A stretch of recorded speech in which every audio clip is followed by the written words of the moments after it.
La flottille s'est trouvée coincée sur une zone de pêche au large de l'Irlande, dans des vagues de 20 à 30 mètres, naviguant uniquement à la voile, sans moteur et aucun moyen de communication avec la terre. Le dessinateur Stéphane Elorette s'est associé au scénariste Michael Le Galli pour raconter cette tempête la plus meurtrière du XXe siècle.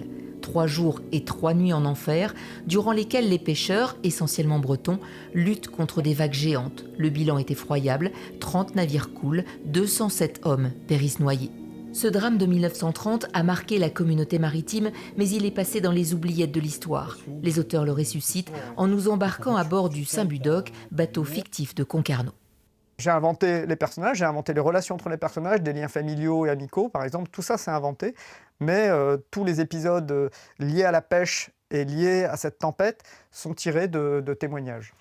Pour être le plus fidèle possible à la réalité, le dessinateur a modélisé un dindé de 1908, Tony à voile aux formes élégantes. Grâce à la 3D, il a trouvé le meilleur angle pour le dessiner bout au vent ou simuler un chavirage, une extrême précision des gestes lors des actions de pêche ou de navigation. C'est une fiction, mais en même temps, c'est une sorte de support pédagogique. En fait, on veut montrer aux gens ce que pouvait être la vie sur ces bateaux.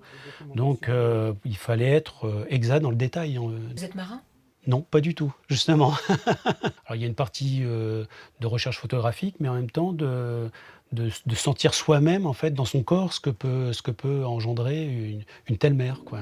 La tempête est un récit sensible, un hommage aux marins d'hier et d'aujourd'hui. Ce qui est fascinant, c'est à la fois de voir ces êtres humains qui vont affronter des éléments qui vont les dépasser totalement, et puis le courage, l'entraide, l'amitié qui va permettre à ces hommes de survivre dans la tempête.